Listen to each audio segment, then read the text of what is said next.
Don't let a bad real estate agent cost you thousands of dollars in your home transaction. Today, we're going to cover some of the warning signs. So it's Alan and Betsy coming to you from coastal Virginia. So, Betsy, have you ever had to deal with a bad real estate agent? Never. Kidding. Oh my gosh. It's not April 1st.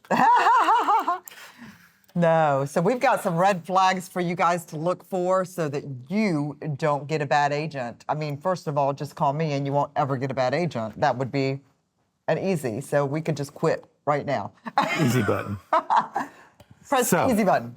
So, first thing, poor communication. How hard is it for you to talk and deal with some of these agents out there? I mean, funny one. This is a great, quick, easy story. So the other day I got a call from one of my clients and he said, "Hey, Betsy, I really like this house." I said, "Great, give me the address." I was right in front of my computer. I pulled it up.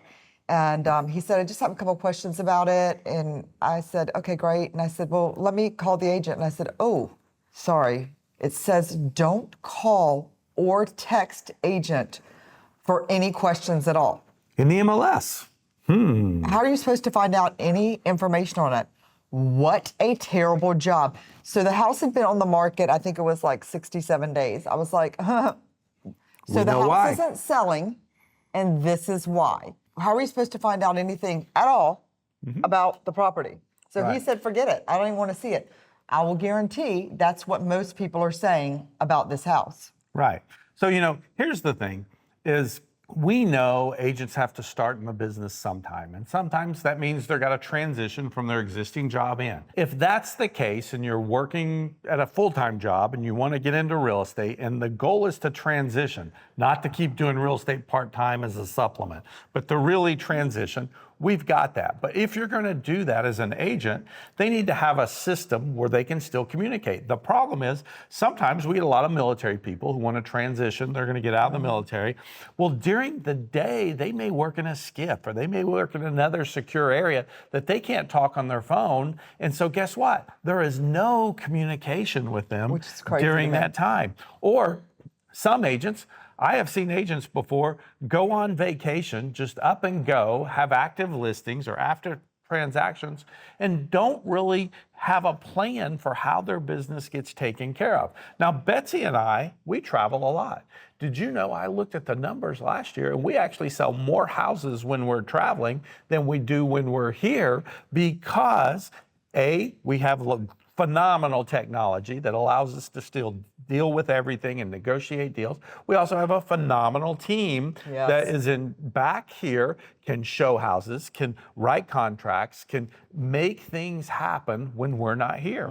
And they're trained by us. And so guess what? They do things the same way we do them. And so when we travel, we have a phenomenal plan. And like I said, last year I figured it out that we actually sold more houses during travel than we did here.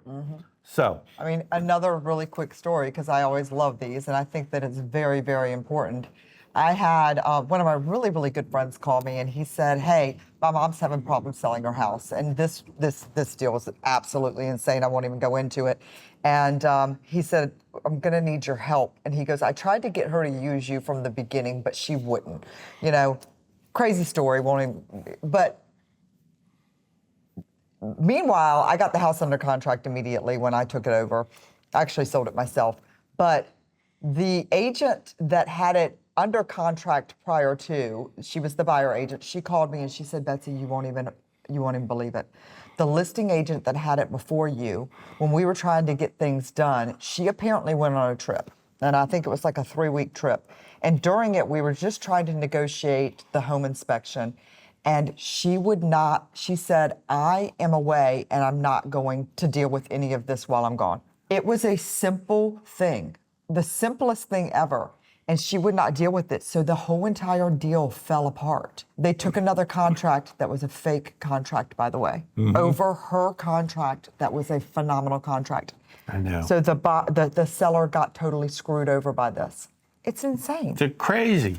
Another red flag that comes up is agents just aren't knowledgeable. They think they can go through, get 60 hours of online real estate course.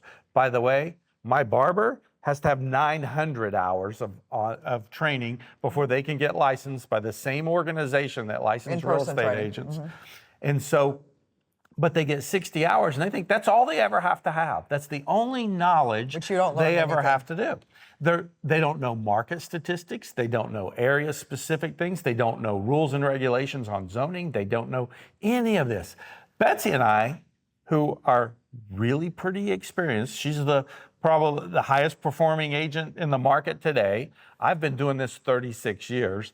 We've got a lot of experience and knowledge, and you know what? We are still getting education every year.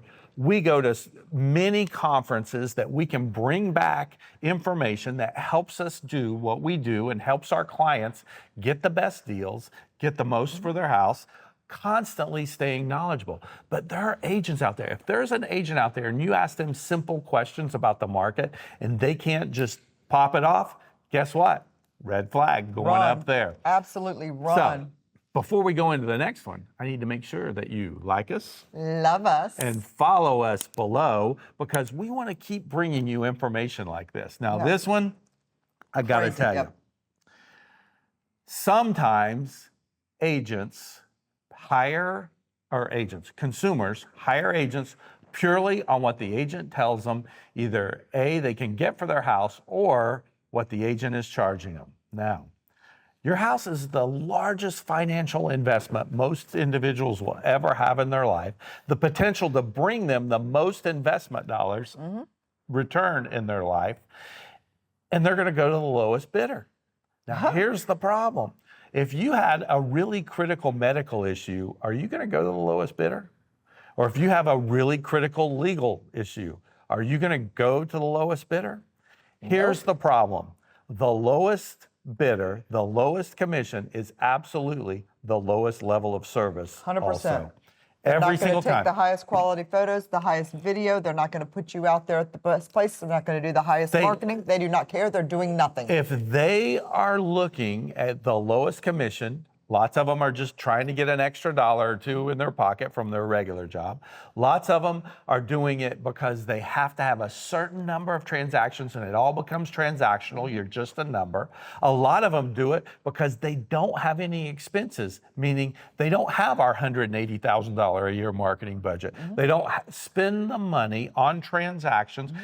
I see it sometimes on a high-end property and I just like, oh my gosh, the person is trying to save the commission, and that person is going to spend $0 where we would have spent $10,000. I saw a $2 million house the other day with not even an iPhone photo. It was, I don't even know. I have no clue what kind of camera this was. I actually was laughing with one of my clients on the phone. I was like, what kind of camera do you think that was? Or maybe the lens was covered in makeup.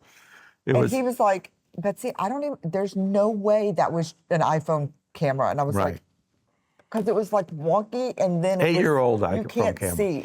So, there's one company in this market that'll just list your house, put it in the MLS, and then the comments they say, I take no calls, make all calls to the seller directly. So they're not going to do anything for the seller. Right. Now, I love those. You know why? Me too. Because we get to do the other side of the work, so it's more work for us, but we know it gets done. But I love negotiating against a seller that's sold 3 houses in their life. You know how great that is to negotiate for our clients against somebody like that? Win-win, We ding, ding. love that. We're like, oh, we're going to win this negotiation when we go in. So that's some of the things that you need to know that are huge red flags. If you have a question about a red flag or a transaction or an agent that you may want to know, hey, is this normal? Is this right? Just talk to us below. Tell us what your question is, and we will answer you. So until next time, it's Alan And Betsy. See you soon.